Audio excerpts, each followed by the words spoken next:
My name is Tim Brown, and I'm the math department chair here at Naperville North High School.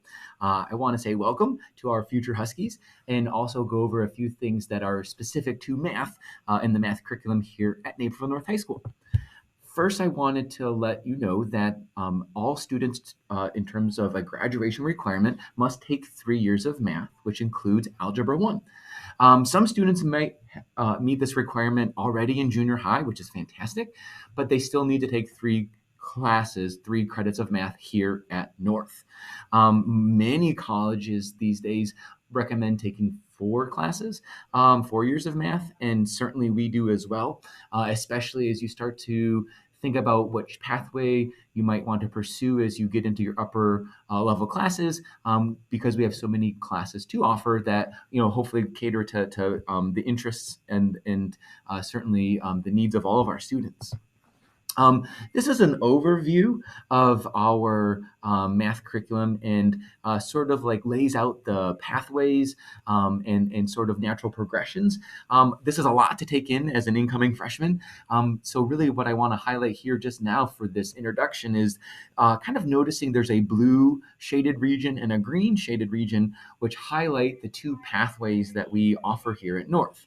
And a pathway is just simply a sequence of courses designated to lead students into a particular area or interest. And so right now we have a STEM pathway, which is science, technology, engineering, mathematics, and a non-STEM pathway. But many of you, in terms of coming into North, might be on one of these 3 particular paths. And so the first case is Algebra I. Let's say as an incoming freshman, a student begins in Algebra I. This would be a typical sequence of 4 years of math if a student takes Algebra I as a freshman. And just as a quick clarification, if a student is in regular 8th grade math, there is algebra covered, but it's not a complete Algebra I course. And so sometimes students come in thinking they've already met all of the requirements for Algebra I, but they have not unless they've come in an honors class in 8th grade. So a typical sequence could be Algebra I, Geometry, Algebra II, and then AP Pre-Calculus AB. I also have highlighted in blue that we have a fairly new course at North. This is its 2nd year, is Geometry in Construction. Geometry in Construction is a 2-period class.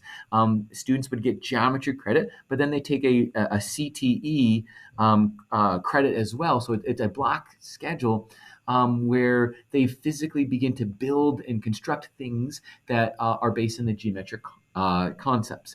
And so if you take a look at, if you live close to North, or if you've seen along the bus garage where the buses drop off students, there are sheds that were created by last year's geometry and construction students.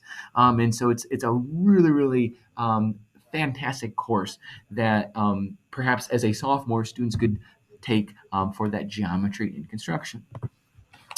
Some students might be entering North taking our Algebra I with Geometry, or A1 Geo class, which is an accelerated course. So if you take this A1 Geo course as a freshman, you would then take Algebra II as a sophomore, AP Pre-Calculus AB as a junior, and AP Calculus AB as a senior, as a typical sequence. Students will automatically be enrolled in this class based on current 8th grade scores and metrics. So either soon, or maybe you've already met with your 8th grade counselor that you may have been recommended for this class. Certainly you can opt out of it if you feel the accelerated portion is too much.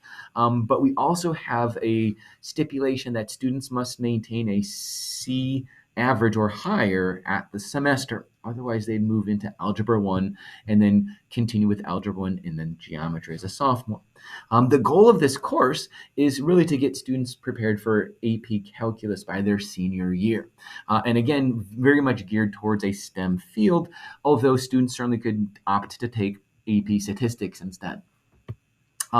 Now, students also could be coming in from honors 8th grade or PI plus, and so then you'd be put into one of 2 honors tracks, either starting with honors geometry, moving into honors algebra 2, AP pre-calculus BC, and then AP Calculus BC, or if you started an honors Algebra II, if you come from the PI Plus program. So so students will fall into one of those three categories: Algebra I, Algebra with Geometry, or in the honors classes. I did put a note here that students could move into an honors math course after their freshman year, but it does require department recommendation, and their students could certainly reach out to me as the department chair at the end of the first semester to see how that would happen.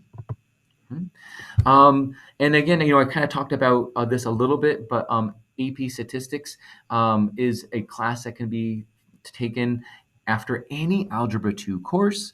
And so again, not that your students would be signing up for that, but just to kind of think about AP Stats as a possible course in their 4-year plan.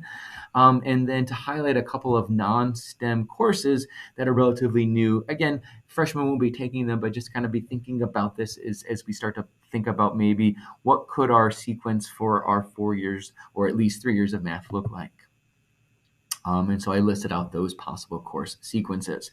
Again, just showing, sort of our overview and our flow, students really thinking about what they'll take as a freshman, and then working with that freshman math teacher, working with their counselor to develop a 3 to 4 year plan of what is best for them. Certainly, if you have any questions, please feel free to reach out to my email, tbrown@naperville203.